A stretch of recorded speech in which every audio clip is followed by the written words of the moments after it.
Hello, happy Monday. Everyone's well today. It's me and Dan here today. We're going to discuss a bit about what I do based on my social media workshops. So we're going to go through that a bit. Kind of an introduction of how things are and how they're planned out. I do these weekly.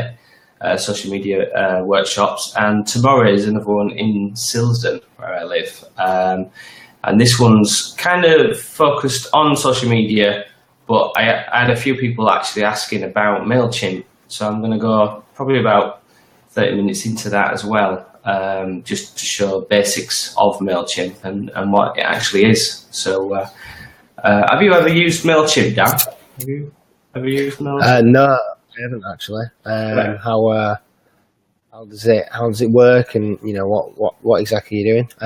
By the way, Dan, hello from Australia. Yo. It's currently 10:20 p.m. here on Monday.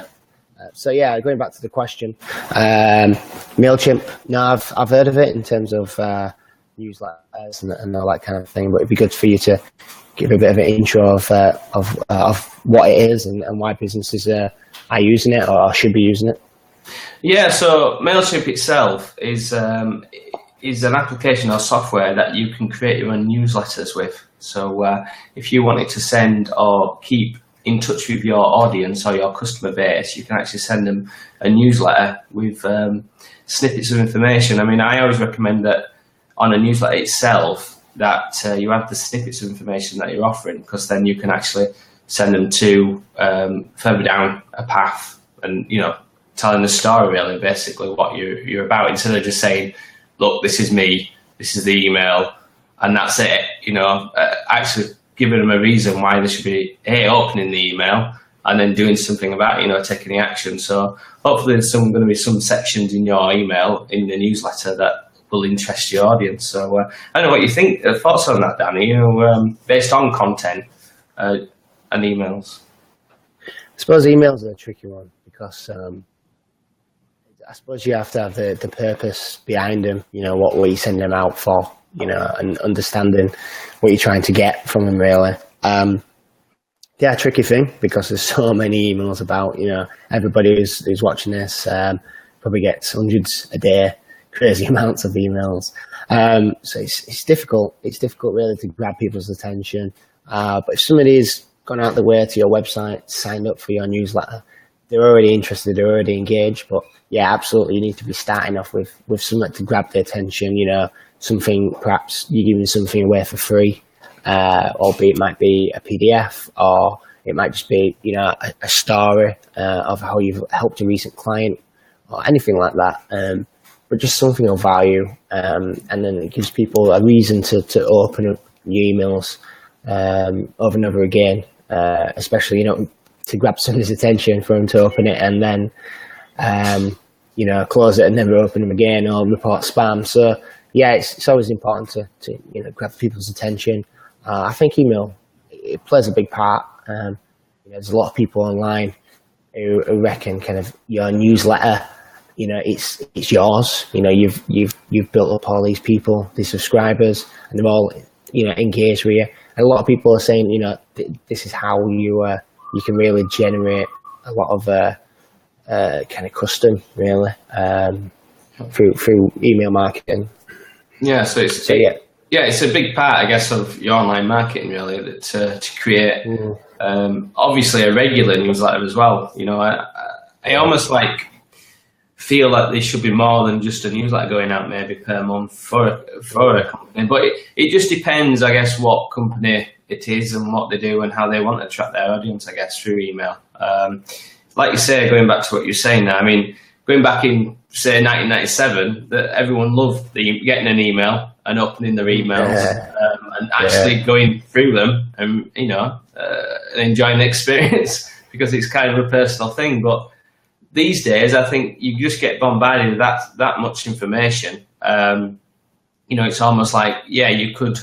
It's just about testing that, I guess, application and seeing if it is for you and for your customers. It just depends where your customers lie, whether they like the fact that an email's still good in their inbox, or are they on Facebook and wanting a direct message from me, or even on Instagram, are you going to get a private message that way, rather than, and then, like we're doing a video now, is people wanting more visuals and more content to watch, by just clicking the play button rather than, reading.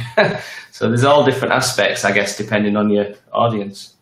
Yeah, well, you've got to use the right medium, haven't you? End of the day, email, people have used email wrong in the past, in my opinion. Yeah. They've used it as kind of a two-way communication, and that's not what it is. It's not meant to be, I ping an email to you, you ping one back to me. Social media, that's what social media is about. And if your audience and your target market are on there, instant, it's working like that. But email, it should be treated as electronic post, basically. Should be treated as you've sent them out and you want them to do an action. Mm-hmm. You tell them something in terms of a story, or have a purpose behind your email. And I think that's the important thing. I've seen a lot of emails in terms of online in the sense of when somebody signs up, straight away send them a message. Don't ask them to do anything. Just say thanks a lot. You didn't need to sign up. I've noticed Google do this a lot in terms of when you sign up for them. Particularly today, I signed up on their career website, and send you a quick email just saying thanks a lot. You didn't need to choose us, but you've joined us. Fantastic. Thanks for joining us. So that's all your first one needs to be. And then perhaps your second one, your third one. I've heard a lot of people saying just give out some value, just give out a story, just give out something that it's just tangible that people can use. And once you give that out, more and more people are more invested, they're more interested in what you've got to do. And then perhaps a bit further down the line, they're signing up for your product or your course, or they're getting in touch with you. So use email for what it's meant to be and designed for, and how that's how it works. That's how its main purpose is. Electronic mail end of the day. And if you wanna speak to your customers one-to-one, or if they've got any issues, then they'll use faster communication. That's what social media is all about. I think maybe repeating that.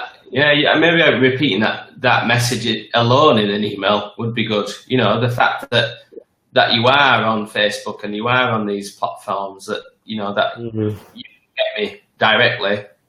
As within a good response time, if you like. So if your customer base is getting that email and they're knowing, oh wow, that somebody's on the other end straight away, then maybe that email would be more opened and addressed that way. I guess that content would work better, I guess. Perhaps a good idea would be perhaps testing if you kind of inform what people to do. So tell people what you want to do in your newsletter. Say to them, if you want to talk to me directly, then I'll try and respond as quick as possible, but coming on Facebook, I'm always there, or Twitter. This is instant communication, but tell people, if you want to get in touch with me, if you've got a query or question, email me and I'll come back to you. But if it's just, something else, tell people, it's all going back to the marketing days where, you got to ask, or tell people what you want them to do. Having no call to action doesn't help. So it's a very similar kind of thing. But going back to your original question, then in terms of Mailchimp, then so exactly, you do a bit of an intro in the next couple of days. But if somebody were to be interested in newsletters and understand kind of how Mailchimp works and the intro to it, or they already know kind of a bit about it, but they want a bit more training. What is on offer for them? What can they get involved in? Well, by signing up to Mailchimp, obviously it's actually free. Up to I think it's up to 2,000 you can have in your database or in emails. Not anything over that, then obviously you've got to pay a premium. But you can actually address and you can actually segmentation those email addresses, your audience. So if you have different people buying different products, you can definitely put them in a segment of emails and say, right, they're going to have, for instance, boys clothing. You could send an email specific to people that way. Obviously that would take a bit more time, but as an overall platform, Mailchimp is really good for creating a newsletter that you can actually, create using the templates they've got in Mailchimp. It's not just a case of, oh no, I don't know how to code, with your HTML and stuff like that. You can actually choose the templates that are already in there in Mailchimp. And so I kind of, for anyone that's basic and they're just starting out with Mailchimp, I always refer back to them, because you can take elements from them and then put your own branding in there and your own graphics and your own content, and that way it just saves you time and you can get a newsletter out quicker than you would normally. So there's a good aspect to it there in Mailchimp. You can also automate when your email actually goes out. And so, like you mentioned before, that interesting. You can actually, if somebody signed up to your website, for instance, they wanted to get your free incentive, they've put your email address in there, you can automate an email straight out saying, welcome and thanks very much for, coming through. Just like you're saying there, it's about the appreciation of you appreciating the people that have signed up. And then, you send them that incentive, but you can set that all up in the Mailchimp. And you can also, if you've got a database, a list through Outlook or Mail or anything else like Gmail, you can convert those emails and put them straight into Mailchimp as well. So that's quite a good thing. Can you pull them out of WordPress as well? If you've got a newsletter kind of plugin in there, can you pull them out and import them in as well? Yeah, definitely. Yeah, I mean, if that's where your email address is live, then yeah, that's again, it's quite easy to do. It's almost like a copy and paste kind of scenario, but you can create a certain, I think it's a CSV file, which then you can just upload that into your Mailchimp contacts, and then it'll just pull them all through for you. And then you can target them that way.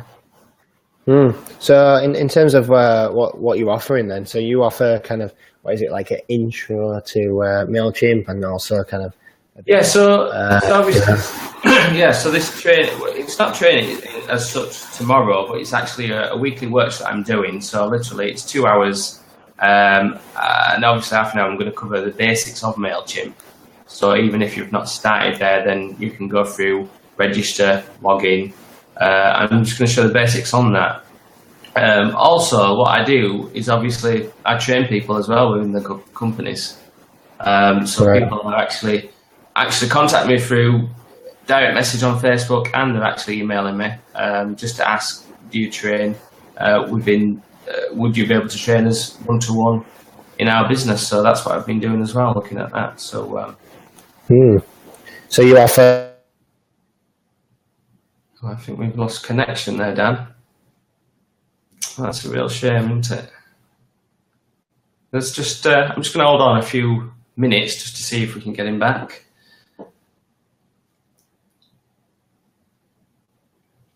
If anyone's watching this, you can ask questions anytime in the comments box below. I'm just going to see if Dan will reappear. Unfortunately, he's just gone for the minute. So thanks, guys, for viewing this. Hopefully you're watching it live. If not, please do comment below if you're watching it later on. And if you like any of this value of our show, please feel free to share with your contacts. Unfortunately, I don't think he's going to come back. So let me just see if I can do something about that.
So let's see if hopefully Daniel does come back. Just waiting for him to come in.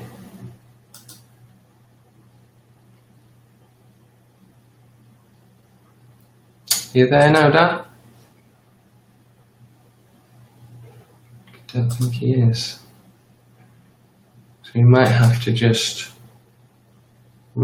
leave it there for this show, this episode today. Again, thank you so much for joining and watching. And if you've got any comments on anything we've discussed today, please do let us know. You can direct message me if you feel the need, more so than commenting below. But hopefully you've enjoyed this, got some value from it. That's what it's all about. We are looking at just helping people with their online marketing. So again, if any questions ever, just give us a shout. And thanks so much for joining. Take care and have an awesome day, guys. All right? Catch you soon, guys. Goodbye.